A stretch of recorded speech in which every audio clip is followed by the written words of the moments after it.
요한계시록 2장 12절로 17절까지 말씀을 우리 한 절씩 교독하고의 마지막 절은 함께 읽겠습니다. 12절 말씀입니다. 버가모 교회의 사자에게 편지하라.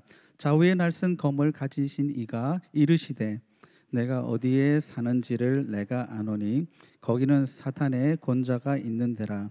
내가 내 이름을 굳게 잡아서 내 충성된 증인 안디바가 너희 가운데 곧 사탄이 사는 곳에서 죽임을 당할 때에도 나를 믿는 믿음을 저버리지 아니하였도다.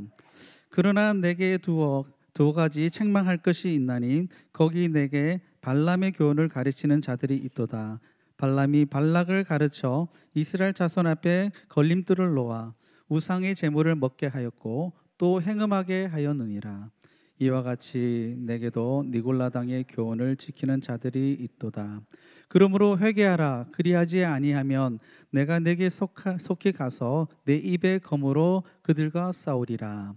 귀 있는 자는 성령이 교회들에게 하시는 말씀을 들을지어다. 이기는 그에게는 내가 감추었던 만나를 주고 또 흰 돌을 줄 터인데 그 돌 위에 새 이름을 기록한 것이 있나니 받는 자밖에는 그 이름을 알 사람이 없느니라. 아멘.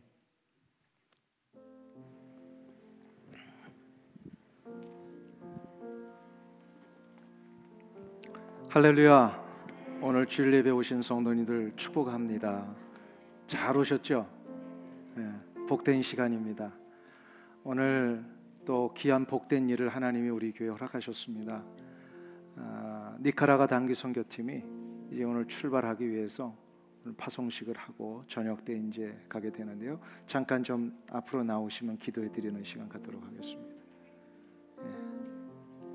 이번에 니카라과 단기 선교팀이 총 19분이 가십니다. 아마 우리 교회 단기 선교팀으로서는 가장 많은 인원수가 이번에 출발하시게 되는데 이번에 우리 권사님들도 가십니다. 참 역시 나이와 상관없이 복음의 열정은 정말 우리가 하나님 앞에서 끝까지 감당하게 되는 귀한 시간입니다. 우리 권사님들 가운데는 가서 기도 사역을 하시는 분도 계시고 또 가서 의료 사역 또 음식 사역 뭐 여러 가지 많은 사역들을 하시는데 우리 조금만 더 이렇게 가시고요. 됐습니다. 19분이 가시는데 다 준비가 되셨죠? 예, 감사합니다. 오늘 또 박종웅 집사님하고 박정숙 집사님은 단기 선교하려고 한국에서 오셨어요. 그래서 우리 잠시 한국에 가 계시다가 이제 오셨는데 제가 감사를 드리고요. 우리 장로님들 잠깐 나오셔서 우리 안수 기도하는 시간을 좀 가지면 좋겠습니다. 나오시고요. 인원이 많기 때문에 한 분이 두 분씩 이렇게 좀 손을 얹고 기도해 주시면 감사하겠습니다. 우리 기도 제목 혹시 준비됐나요? 예, 우리 세 가지의 기도의 제목입니다. 모든 사역 가운데 영혼구원의 열매가 가득하고 하나님께 영광이 되고 기쁨이 되게 하옵소서. 모두 무사히 도착하고 약품과 모든 물품이 무사히 통과되게 하옵소서. 모두 성령 충만하고 겸손한 모습으로 끝까지 귀한 사역 잘 감당할 수 있도록 우리 이 세 가지의 기도의 제목입니다. 아울러서 한 분 한 분에게 영광에게 강건함 주셔서 잘 감당할 수 있게 하옵소서라고 하는 제목으로 우리 함께 손을 좀 벌려서 축복하며 파송하는 의미로 합심하여 이 세 가지의 기도의 제목을 하나님 앞에 올리며 기도하겠습니다. 하나님 아버지여, 이 시간에 기도하고 소원하오니 주의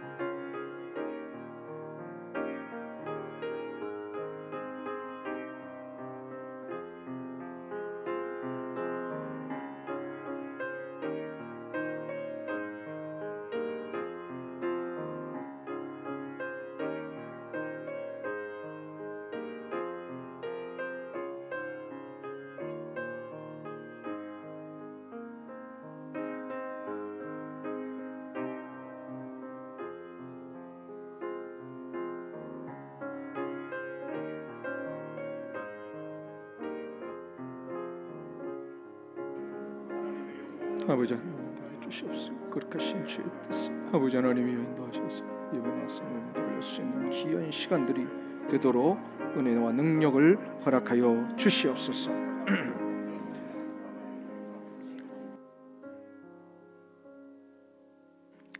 자비하신 하나님, 은혜와 사랑을 감사합니다. 우리 교회 허락하신 이 놀라운 축복의 역사 어찌 우리가 감사하지 않을 수 있겠습니까? 영혼을 구원하여 제자 삼는 이 귀한 우리 교회 주신 사명을 위해 오늘 밤에 니카라과 단기 선교팀이 떠납니다. 저들의 발걸음을 인도하여 주시옵소서. 성령님께서 친히 간섭하시고 동행하셔서 하나님의 이 모든 일에 하나님 영광 받으시고 정말로 영혼을 사랑하여 저들에게 하나님의 사랑 전할 때에 많은 열매 맺어갈 수 있도록 인도하여 주시옵소서. 특별히 모든 오고 가는 발걸음 속에 성령님 친히 동행하시고 모든 약품이 잘 통과되게 하시고 준비했던 모든 물품들 잘 전달하게 하시고 그곳에서 의료사역 또 섬김사역 봉사와 모든 기도의 여러 가지 많은 사역들 감당할 때에 그곳에 귀한 영혼들 다 하나님 앞으로 돌아오는 역사가 있게 하여 주시옵소서. 성령께서 친히 가르쳐 주시고 지혜롭게 하시고 무엇보다도 영과 육에 강건함 주셔서 상하거나 다치는 일이 없도록 인도하여 주시고 악한 마귀 권세 다 물러가고 오직 성령의 강력한 인도하심 속에 승리하는 역사 있게 하여 주옵소서. 두고 가는 모든 가정과 일터를 주께서 책임져 주시고 또 하나님의 인도하심 속에 우리가 함께 기도하며 동역할 때에 아름답고 복된 선한 일을 이루는 이번 단기 선교 되게 하여 주시옵소서. 하나님 주의 거룩하신 뜻에 하나님의 받들어 나가는 자들마다 그 발걸음 복된 발걸음 되게 하시고 복음의 아름다운 발걸음 되어서 하나님의 나라의 놀라운 상급으로 채워주실 것을 믿사옵고 예수님의 이름으로 기도하옵나이다. 아멘. 우리 박수로 한번 격려해 주시면서 잘 다녀오세요. 감사합니다. 들어가시면 되겠습니다. 잘 다녀오세요. 감사합니다. 우리 앞뒤 좌우에 계신 분들하고 한번 서로를 향하여서 한번 축복하시면서 성대 교제 나누실 때 축복합니다. 잘 오셨습니다. 주님의 이름으로 환영합니다.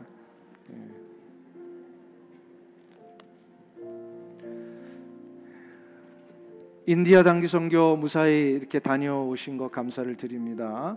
아직도 끝나시고 잠깐 한국에 들렸다 오시는 분들이 좀 계시는지만 또 오신 분들도 있습니다. 함께 격려해 주시고요. 계속해서 우리 앞으로 있을 튀르키예 단기 선교 또 멕시코 단기 선교 또 엘살바도르 단기 선교 여러 가지 단기 선교들이 좀 남아 있습니다. 위에서 기도해 주시면서 그 스케줄을 잘 기록하셨다가 이 귀한 일에 동참해 주시기를 간절히 소망합니다. 오늘 함께 나누실 말씀은 버가모 교회를 향하신 하나님의 말씀입니다. 우리가 지난 2주 동안 살펴본 에베소 지역과 또 서머나 지역은 경제 활동이 아주 왕성했던 도시였습니다.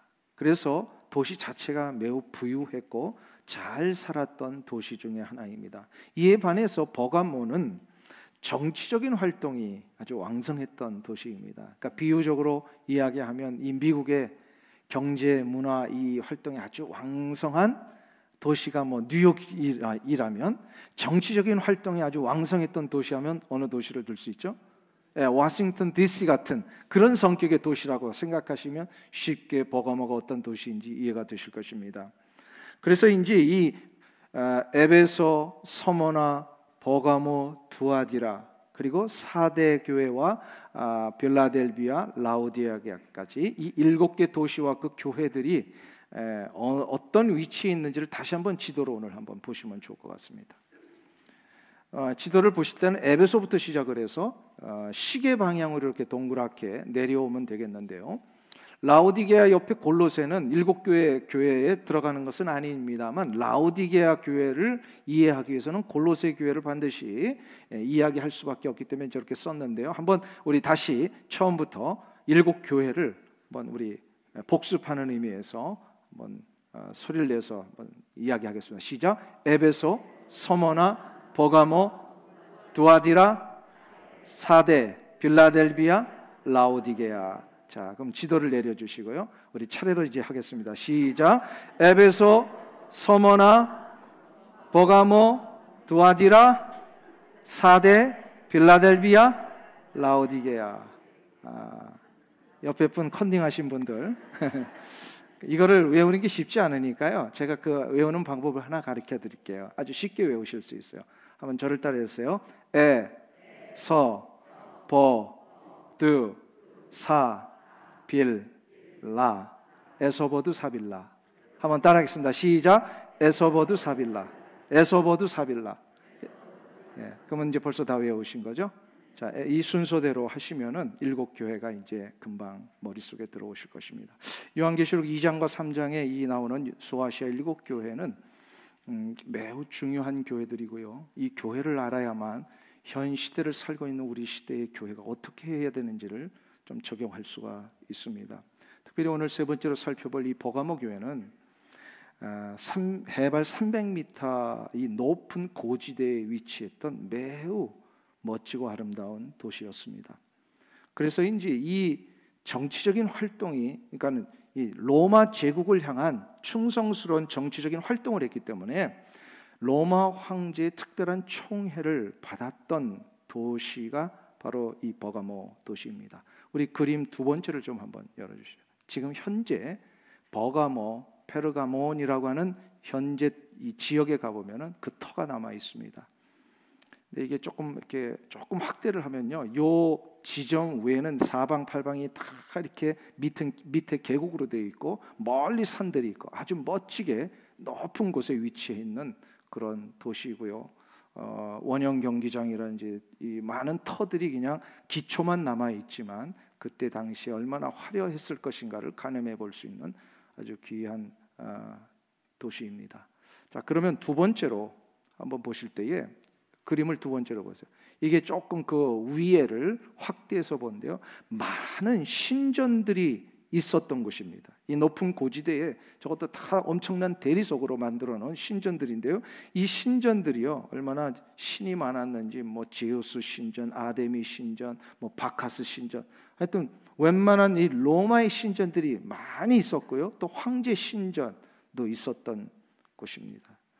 이 황제 신전이 특별히 열심을 내었던 서머나 지역과 함께 그러니까 1, 2등을 다투는 정도의 그 열심을 내었던 곳이 서머나 곳입니다. 그래서인지 나중에 고증에 의하여서 학자들이 그 당시에 서머나가 얼마나 번성했는지를 상상도를 그려놓은 게 있습니다. 한번 보세요. 지금은 터널이 허름해 보이지만 그때 당시에는 이 정도의 멋진 도시로 있었을 것이다 라고 하는 이런 상상도를 학자들이 좀 그려놓고 있습니다. 자, 됐습니다. 자, 이 때문에 로마의 황제는 이 버가모 지역을 굉장히 총애했고, 그래서 아시아를 전체를 대표하는 아시아의 수도로 삼았습니다. 그 어떤 지역에서도 허락하지 않았던 특별 혜택을 이 버가모 지역에 주었는데요, 버가모의 통치자에게 글랍이라고 하는 황제의 검을 수여합니다. 이 검에는 어떤 상황이든지 무엇을 하든지 독자적으로 사형을 집행할 수 있는 권리가 담겨져 있습니다. 그러니까 로마 제국은 수도 없는 많은 도시들을 정복하고 나라들을 정복한 후에 그 나라의 자치권을 허용을 했었습니다. 문화 또 전통 이런 것들을 충분히 그들의 원하는 대로 지킬 수 있도록 했습니다. 그러나 단 유일하게 한 가지만큼은 허용을 하지 않았어요. 로마 제국에. 그게 바로 법 집행입니다. 모든 법 집행과 사형권은 로마 황제만이 할 수 있는 고유의 권한이 거기에 있었어요. 그런데 유독 이 버가모 지역에만큼은 그 버가모 지역의 통치자에게 법을 집행할 수 있는 권한과 특별히 사형 집행권을 줬어요. 그만큼 총애를 했다라는 거죠. 그래서 이 도시가 별명이 하나 있는데 정의의 칼이다라고 하는 이름이 붙여집니다. 그러니까 로마 황제의 권위를 힘입어서 이 버가모 도시는 자체적으로 칼로 법을 집행하고 백성들을 다스리는 일을 했다라는 뜻입니다. 근데 이 문제가 이제 여기서부터 발생이 됩니다. 이 정의의 칼을 가지고 법을 집행하고 사람을 사형시키는 이 권한이 있기 때문에 여기에 수도 없는 피해자들이 일어납니다. 누굴까요? 예, 그리스도인들입니다. 즉시 그 자리에서 직결 처분을 받았던 자들이 그리스도인들이에요. 로마 황제 앞에 절을 하지 아니하고 자신의 신앙을 굽히지 아니하고 신전에 가서 제사를 안 드리니까 그 즉시로 버가모의 통치자가요 사형을 집행을 해버려요. 수도 없는 사람들이 많이 죽었어요. 이러한 억압과 핍박을 심하게 당하고 있던 버가모 도시, 그리고 이 도시 위에 세워진 교회, 버가모 교회, 이러한 성도들을 향하여서 주님이 오늘 12절에서 이렇게 말씀을 하십니다. 버가모 교회 사자에게 편지하라. 좌우에 날성검을 가지신 이가 이르시되. 좌우에 날성검을 가지신 분이 누구시라고요? 이 예수님이시잖아요. 예수님이 지금 버가모 교회 성도들에게 왜 이 말씀을 하신 것일까? 예수님을 소개하시면서 좌우에 날성검을 가지신 이가 편지하노라. 지금 버가모 도시는 무엇의 통치를 받고 있었어요? 그동안? 로마 황제의 칼에 의하여 칼의 통치를 받고 있었던 이 버가모 도시를 향하여서 주님은 일부러 좌우에 날성검을 가지신 이가 지금 말씀하신다. 무슨 얘기입니까? 여기서 좌우에 날성검이라는 것은 뭐죠? 하나님의 말씀을 얘기를 합니다. 즉 하나님의 말씀이 이 땅을 진정으로 통치하고 다스리시어 복된 길, 승리의 길을 인도하신다는 것을 성도들에게 지금 가르쳐주고 계시는 거예요. 로마의 군사력과 황제의 칼에 의하여 나라가 다스려지는 것이 아니라 하나님의 말씀에 의하여 이 나라와 이 도시가 다스려지고 있다. 이걸 지금 가르쳐 주시려고 하는 거예요. 여러분들은 이 말씀을 믿으세요? 나라와 도시와 우리의 인생에 허락된 모든 삶의 현장들이요, 군사력에 의하여, 경제력에 의해서 통치되는 게 아니라는 겁니다. 미국이, 또 두고 온 우리의 조국이, 또 이 땅에 허락된 많은 나라와 사회 조직들이요, 결코 문화나 사상이나 군사력이나 경제력이 그 모든 일들을 지탱하고 있는 힘과 능력이 아니라는 거예요. 나라와 백성과 민족을 바르게 하고 복되게 하는 힘과 능력은 전능하신 하나님의 말씀 속에 나옵니다. 그래서 이사야 선지자를 통해 하나님이 이사야 40장 8절에서 뭐라고 얘기를 하십니까? 푸른 마르고 꽃은 시드나 우리 하나님의 말씀은 영원히 서리라. 순간 일어났다가 없어질 그런 것이 힘과 능력이 아니라 영원토록 존재하시는 전능하신 하나님, 그리고 하나님의 말씀만이 우리의 힘과 능력이 되신다라는 거죠. 이 이야기를 들으면은 버가모 교회 성도들이 얼마나 위로가 됐겠습니까? 시퍼런 칼을 가지고 로마 황제의 이 권한을 가지고 막 사람들을 죽이고 잡아가던 이 버가모 이 도시의 현장 속에 진짜 능력의 칼은 우리 주님께 있구나. 주님께 있구나. 얼마나 위로가 되겠어요. 그래서 주님께서 버가모 성도들이 그 땅을 진정으로 통치하시는 분이 누구이신지를 가르쳐 주신 후에 저들을 향하여 아주 최선을 다해서 우리 주님이 칭찬을 하십니다. 그 13절 말씀이, 우리 다 같이 13절 말씀을 한 목소리로 봉독하겠습니다. 내가 어디에 사는지를 내가 아노니 거기는 사탄의 권자가 있는 데라. 내가 내 이름을 굳게 잡아서 내 충성된 증인 안디바가 너희 가운데 곧 사단이 사는 곳에서 죽임을 당할 때에도 나를 믿는 믿음을 저버리지 아니하였도다. 아멘. 주님께서는 버가모 교회가 얼마나 영적으로 어렵고 힘든 지역에 위치하고 있는지를 알고 계시다라는 거예요. 아까 서두에서 말씀드렸고 사진을 통해서 봤지만요, 저 버가모 지역 도시 전체가 다 신전 도시입니다. 그냥 신들로 가득 차 있어요. 제우스 신전, 바카스 신전, 디오게네스 신전, 뭐 아데미 신전, 그리고 하다못해 황제까지도 신으로 만들어가지고 황제 신전도 있고요. 그래서 주님이 오늘 본문에서 그 얘기를 하는 거예요. 거기는, 너희들이 있는 거기는 사단의 권자가 있는 곳이다. 이 사단의 권자라고 하는 것은 이게 우상들이 앉아 있는 이렇게 의자의 자리를 얘기를 해요. 다 그게 사단의 조종을 받아가서 앉아 있는 자들인데 그 땅에서 지금 버가모 교회 성도들이 신앙생활을 하고 있다라는 거예요. 이게 얼마나 어렵고 힘든 상황입니까? 앞집에 점집이 있고 뒷집에 무당이 있고 옆집에 절간이 있으면 여러분들 신앙생활 하실 수 있겠어요? 지금 버가모 교회가 그런 상태에 있다라는 거예요. 근데 놀라운 사실은 버가모 교회 성도들은 이런 상황에서 믿음의 열심이 더욱더 불타올랐다는 거예요. 더욱더 불타올랐어요. 참 얼마나 감사한 일인지 몰라요. 이들이 얼마나 불타올랐는지 예수님의 이름을 끝까지 붙들고 끝까지 신앙을 지켰습니다. 어떤 유혹과 손해와 핍박이 와도요 믿음의 길을 걸어갔어요. 오늘 할렐루야 찬양대 믿음으로 그러니까 믿음으로 가는 이 길이 우리의 승리의 길이며 우리가 진짜 힘을 얻는 길인데 유혹과 핍박이 오면 자꾸 흔들리잖아요.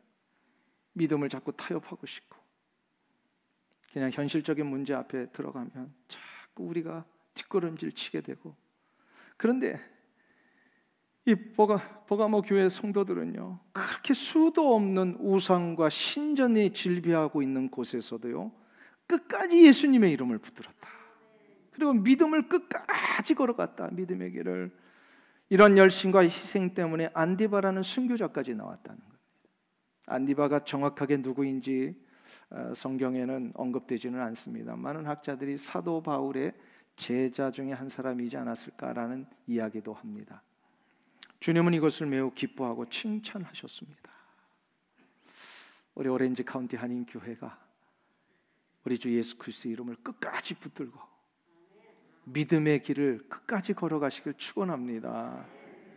이게 바로 이 시대를 살고 있는 우리 교회가 붙들어야 될 부분이에요. 어떤 공격과 어떤 유혹이 와도 우리는 예수 그리스도의 이름을 끝까지 붙들어야 돼요. 끝까지 붙들어야 돼요. 그래서 이 버가모 교회는 매우 훌륭한 교회고 영적으로 참 좋은 교회입니다. 그런데 에베소 교회처럼 이 교회도 완전한 교회는 아니에요. 그래서 이제 조금 잘못이 있었어요. 이 교회 안에.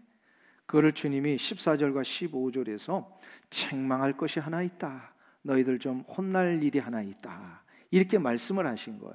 우리 14절과 15절 말씀을 같이 한 목소리로 읽겠습니다. 그러나 내게 두어 가지 책망할 것이 있나니 거기 내게 발람의 교훈을 지키는 자들이 있도다. 발람이 발락을 가르쳐 이스라엘 자손 앞에 걸림돌을 놓아 우상의 제물을 먹게 하였고 또 행음하게 하였느니라. 이와 같이 내게도 니골라당의 교훈을 지키는 자들이 있도다. 여기 보시면 지금 버가모 교회가 책망받은 것, 잘못했다고 하나님 앞에 질책받은 것은 발람의 교훈과 니골라당의 교훈을 교회 안에서 지키는 그걸 따르는 자들을 교회 안에서 그대로 그냥 용납하고 쫓아내지 않았다라는 뜻입니다. 발람의 교훈과 니골라당의 교훈이라는 게 무슨 얘기입니까? 여기 이 두 일에는 공통점이 하나 있습니다.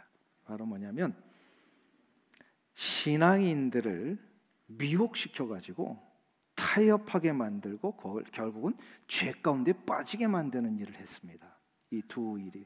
그래서 발람은 민수기 22장부터 25장까지 나오는 내용을 여러분들 잘 아실 것입니다. 출애굽 당시에 모압 왕이 점점 밀려오는 이스라엘 백성들의 이 전진 앞에 두려워 떨면서 주술사인 발람을 불러들여 가지고 이스라엘 백성들을 저주케 하는 일을 이제 시작을 합니다. 그래서 이 발람을 부르려고 했는데 발람이 처음에는 이 모압 왕의 요청을 거부합니다. 왜냐하면 하나님한테 혼난다는 생각을 그가 어느 순간부터가 알고 있었거든요. 이 발람이 이스라엘의 선지자는 아닌 것 같아요, 정확하게. 그런데 그러니까 정확하게 이 선지자라고 표현이 됐지만 주술사 점쟁이라고 하는 것이 더 맞습니다. 이 발람이 어느 순간인가 이 발람이 하나님을 알게 됐고 하나님을 만나서 하나님으로부터 또 명령도 받는 그런 처지에 있었을 때에 하나님이 못하게 하셨잖아요. 절대로 이스라엘 저주하면 안 된다.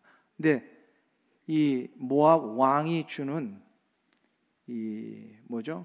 이 물질의 유혹에 넘어가 가지고요. 이제 갑니다. 가는데 나귀를 타고 가잖아요. 근데 나귀가 자꾸 가다가 중간에 멈춰서고 어떤 나중에 세 번째 막 주저앉아 버리고, 그러니까 이 발람이 자기 나귀를 막 때리잖아요. 왜 말 안 듣고 안 가느냐? 그때 이 세 번째 나귀가 뭐라 그래요? 하나님이 나를 못 가게 하시는데 왜 때리냐고. 이 나귀의 눈에 보니까 그 길가에 뭐가 있는 거예요? 칼을 든 하나님의 사자가 막 막아 서고 있는데, 이거를 나귀도 보고 있는데, 짐승도 보고 있는데, 이 사람인 발람은 못 보고 있더라는 거죠. 이런 걸 뭐라 그래요? 동물도 보는데 사람은 못 본다. 이런 거를 짐승만도 못한 사람이다, 이렇게 얘기를 하잖아요. 아니, 짐승도 지금 영적인 일을 지금 파악하고 있는데 사람이 그걸 파악을 못하고 있는 거예요. 이만큼 이 발람이 물질의 눈이 어두워져 가지고요, 그냥 타협하고 하나님 하지 말라고 하셨는데도 불구하고 갔단 말이에요.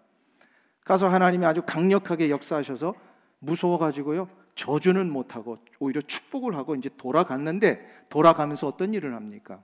민수기 31장에 보면요, 이 모압 왕에게 한 가지 꾀를 전해줍니다. 뭐냐면 이스라엘 백성들 유혹해가지고 죄 가운데 빠지게 하는 방법을 가르쳐줍니다. 그래서 이 모압의 왕이 여인들을 이 광야로 보내서 이스라엘의 지도자들을 초대를 합니다. 초대를 하는데 이 여인들은요, 신전 제사를 드리는 그런 신전의 여인들이에요. 이 여인들이요, 음식을 준비해가지고 음식을 제공하고 또 그 행음을 합니다. 아주 더러운 일을 하죠. 그리고 나서 저들이 자기들이 섬기는 신들에게 절을 하게까지 만들어 버립니다. 이스라엘 백성들의 지도자들이 그 일에 빠져버린 거예요.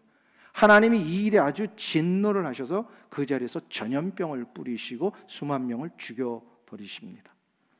이것이 이제 발람 사건의 핵심인데요, 여기서 중요한 거는요, 발람은 물질 앞에 넘어져 가지고 타협함으로 꾀를 내서 어떻게 만든 거예요? 이스라엘 백성들을 죄 가운데 빠지게 만든 아주 나쁜 역할을 하지요. 이러한 이 발람의 사건과 동일한 일들이 버가모 교회 안에 일어나고 있었다는 게, 그게 바로 니골라당 사건입니다. 니골라당의 문제는 이미 에베소 교회 성도들의 이야기 속에서 잠깐 말씀드렸습니다만 이겁니다. 이 니골라당은 당시의 영지주의와 아주 그 융합을 해가지고, 그러니까 믹스업이 됐습니다. 혼합되어서 영지주의가 뭐라 그랬죠? 영적인 것만 잘 지키면 육적인 것은 어떤 상태에 있어도 괜찮다라고 이렇게 생각하게 만들었다라고 그러잖아요. 그래서 이 니골라당이라고 하는 것은 영지주의를 살짝 받아들여서 몸은 우상 앞에 가서 여사제들과 음행을 저질러도 그 영혼과 마음이 거기에 가 있지 않기만 하면 그렇게 해도 된다라고 하는 것이 니골라당들의 주장이었습니다. 근데 문제는 이러한 일을 교회에 들어와서도 여전히 계속하고 있었다라는 거죠. 교회에 와서는 내 마음과 영혼은 우리 주님께로 향합니다 하면서도 또 바깥에 나가서 몸은 우상 제단 앞에서 우상 섬기는 일을 하고 있었다라는 거죠. 근데 이거는 인간을 몰라도 너무 모르는 일입니다. 우리 인간의 몸과 영혼은 그렇게 따로따로 놀 수 있는 게 아니에요. 몸은 인간의 영혼 속에 영향을 미치게 돼 있고, 영혼은 우리의 인간의 몸 속에 영향을 미치게 되어 있습니다. 그래서 이것이 같이 갑니다. 분명히 구별은 되지만 같이 가게 되어 있어요. 그래서 이 니골라당은 이런 거예요. 몸은 우상제단에 있지만 영혼은 교회에 와 있을 수 있다는 거죠. 맞아요, 틀려요? 아주 그 애매한 논리를 가지고 그럴듯하게 포장을 하니까 여기에 많은 사람들이 넘어가서, 왜 그러냐면 온 천지가 다 우상들로 가득 차 있잖아요. 교회를 주변에. 버가모 교회는 순교의 피가 흐를 정도로 매우 믿음이 출중한 교회이면 틀림없습니다. 훌륭한 교회입니다. 그런데 이 버가모 교회는 교회 안에 들어온 이 작은 유혹과 도전 앞에 타협을 하기를 시작을 했습니다. 발람의 문제, 니골라당의 문제, 뭐라고요? 발람은 물질 앞에 죄를 조장을 했습니다.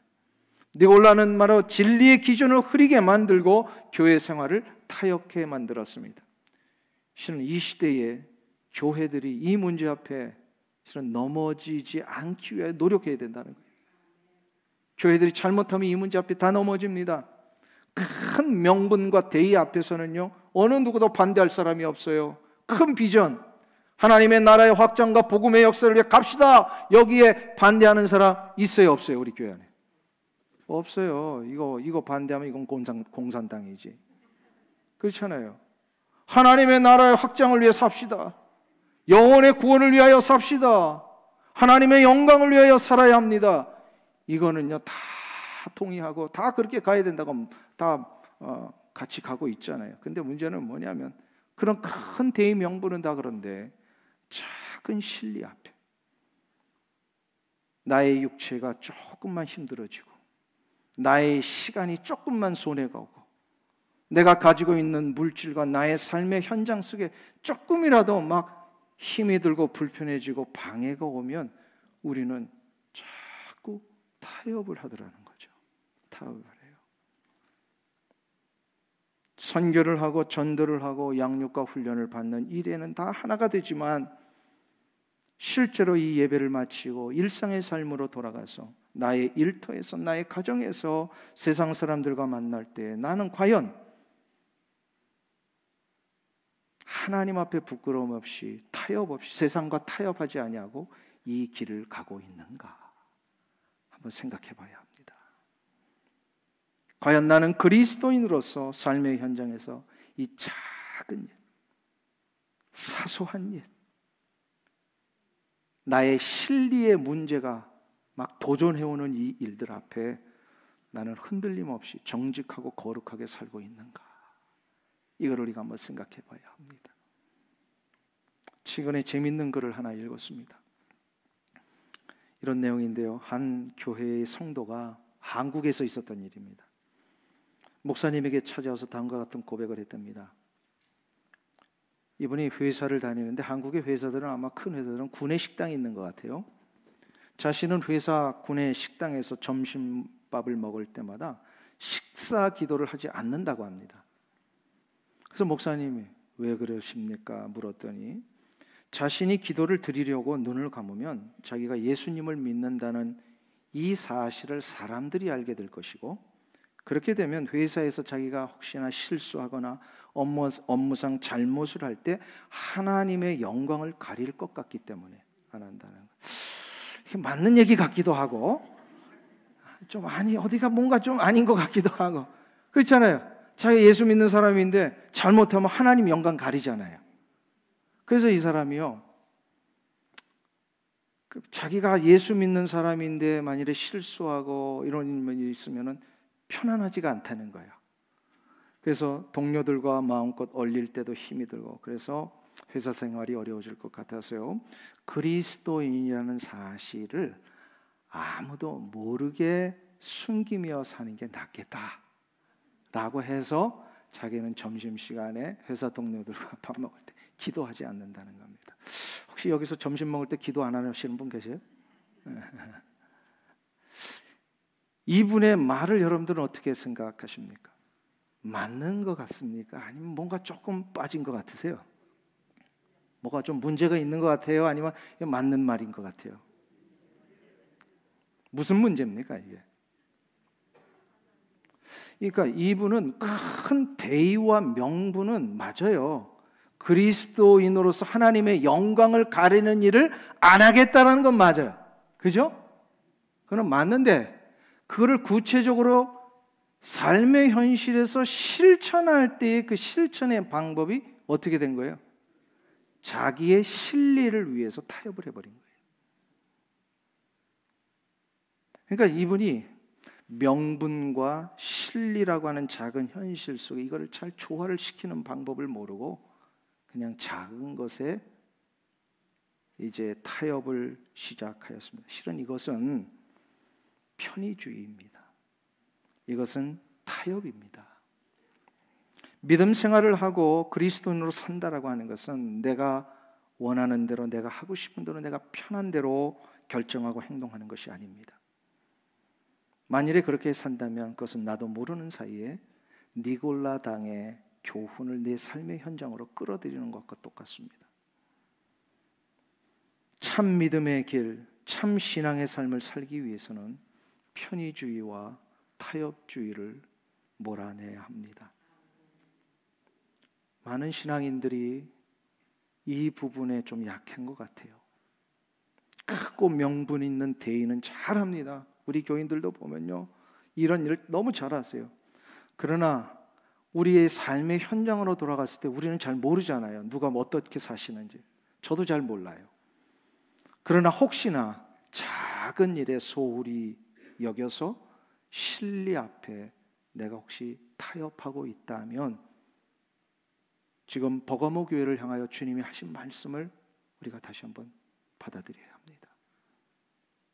달란트 비유에서 주님이 뭐라고 얘기를 하셨습니까? 착하고 충성된 종아, 내가 작은 일에 충성하였으니 내가 많은 것으로 맡기리라. 무슨 얘기야? 작은 일에 타협하지 아니하고 성공해야 큰 일을 할 수 있다라는 거예요. 반대로 작은 일에 실패하면 큰 일도 실패합니다. 그러니까 작은 일이 굉장히 중요한 거예요. 사소해 보이는 일이 중요한 거예요. 우리의 삶의 현장 속에서, 내 삶의 현장에서 그냥 아무렇지도 않게 그냥 슬쩍슬쩍 넘어가는 그 일들을 우리가 해서는 안 된다는 거죠. 언제나 거룩하고 정결하게 하나님 앞에서 두렵고 떨리는 마음으로 그 일들을 우리가 감당해야 됩니다. 그러니까 작은 일이 중요한 거예요. 작은 일이. 신앙생활 할 때. 군인이 행군할 때 가장 힘든 경우가 무엇입니까? 죄송합니다. 또 군대 얘기해서. 군인이 행군을 할 때 제일로 힘든 일이 뭘까요? 군대 갔다 오신 분들은 아실 거예요. 무거운 군장이 아니에요. 이 배고픔도 아니고 추위도 아닙니다. 가장 힘든 것은요, 내 군화 속에 들어온 작은 모래알맹이 하나입니다. 처음에는 잘 몰라요. 모래알맹이가 들어와도 뭐 거뜬히 견뎌요. 그런데 훈련이 행군이 보통 10km 이렇게 하는 게 아니고요, 20km, 30km, 보통은 50km 하고요. 군대 생활에 꼭 한 번쯤은 100km 행군을 합니다. 요즘은 모르겠어요. 그땐 그랬어요. 그러니까 한 10km만 지나도요, 이 모래알맹이 하나는요 굉장히 우리를 괴롭힙니다. 그래서 한 20km쯤 되면 이게 박혀버려요. 양말을 뚫고 들어와서 모래알맹이가. 그러면 걷는 게 너무너무 힘들고요. 그래도 이거 어쩔 수가 없잖아요. 그러면 그것이 나중에 염증을 일으키고 발을 부르트게 만들고. 진짜 힘든 건 작은 일입니다. 작은 일에 힘들어서 그래서 타협하면 삶 전체가 어려워집니다. 예배를 드리고자 하는 이 모든 대의 앞에는 모든 사람들이 다 동의하고 그 길을 가고자 합니다. 그러나 예배를 드리기 위한 작은 실천 속에 구체적으로 들어가면 우리는 진리 앞에 타협하는 경우가 참 많아요. 내가 예배를 안 드리겠다라는 게 아닌데 좀 불편해가지고 오늘만 잠깐 쉬겠다는 건데 맞는 말일까요? 틀리는 말일까요? 그러니까 우리는 조금만 우리의 실리에 아픔이 오고 이 실리를 흔드는 일들이 올 때마다 자꾸 타협을 하지요. 온라인 예배 재방송 드리는 건 어떻게 생각하십니까?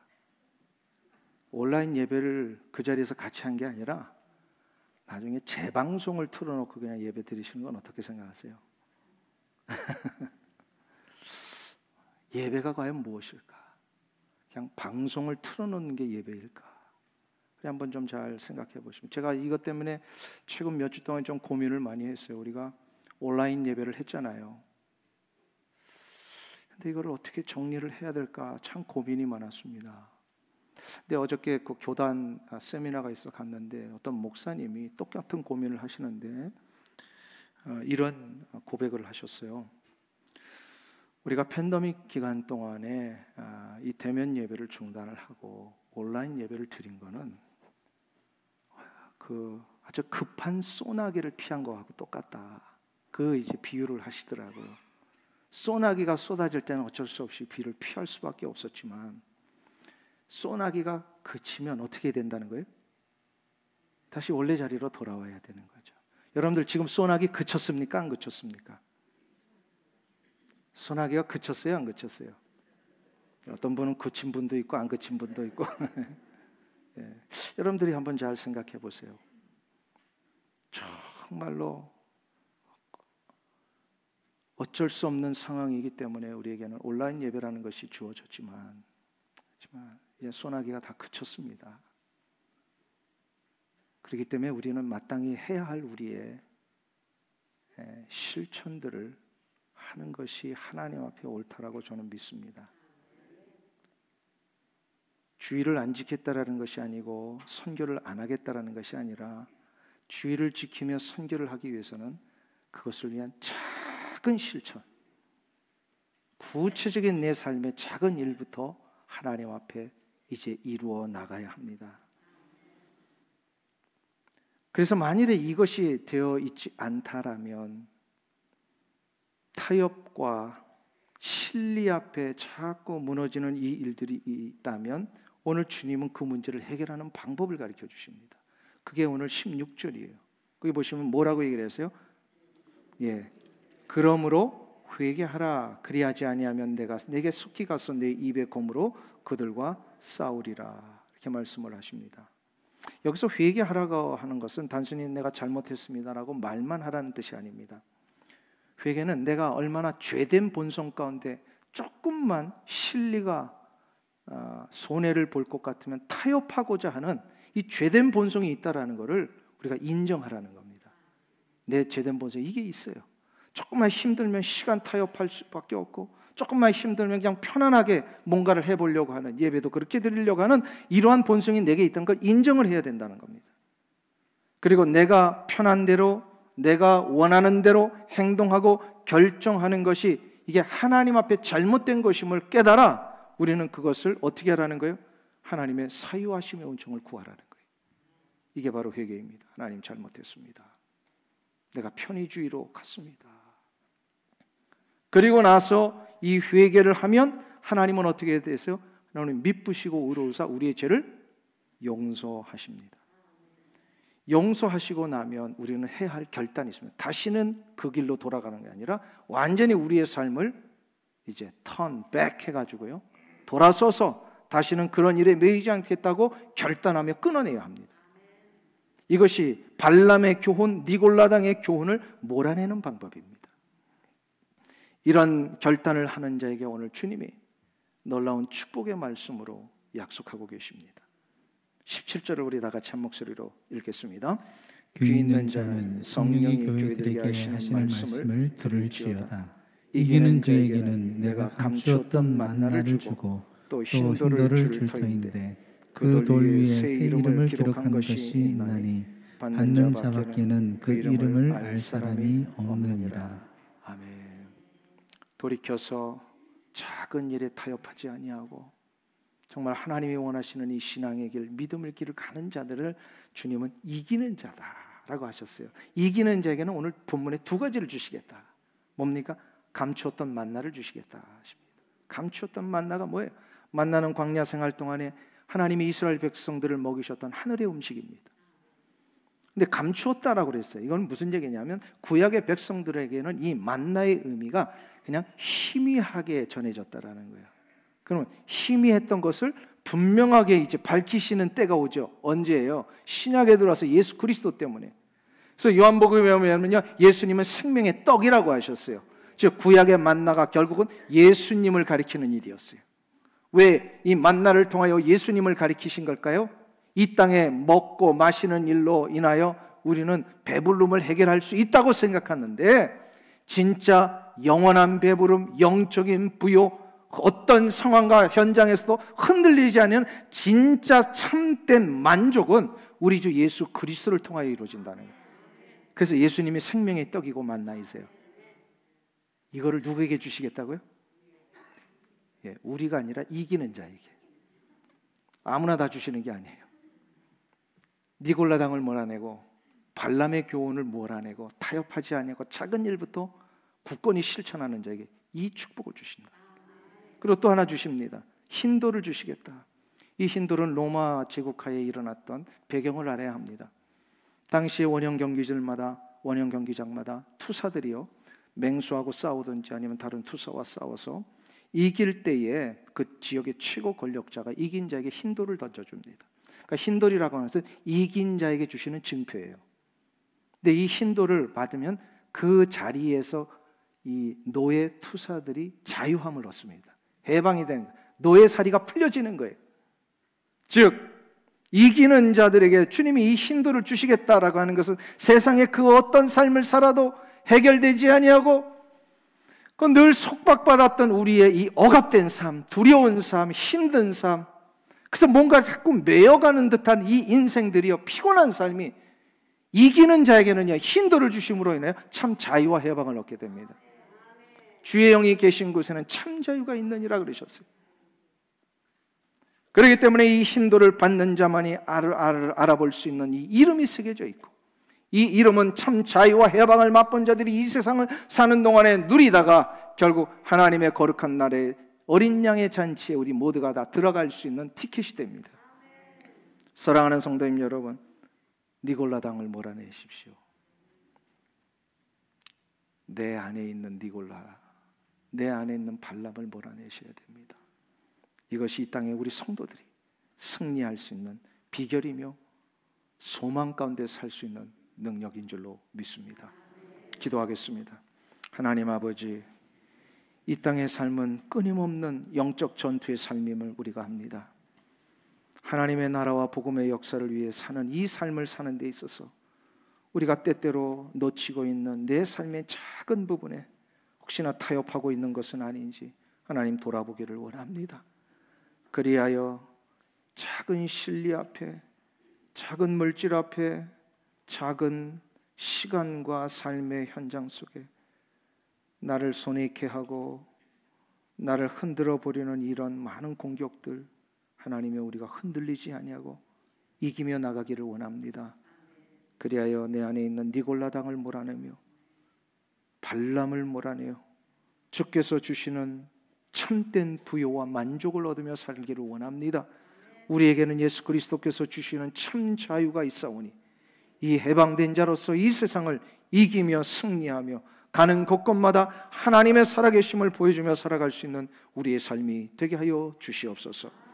예수님의 이름으로 기도하옵나이다. 아멘.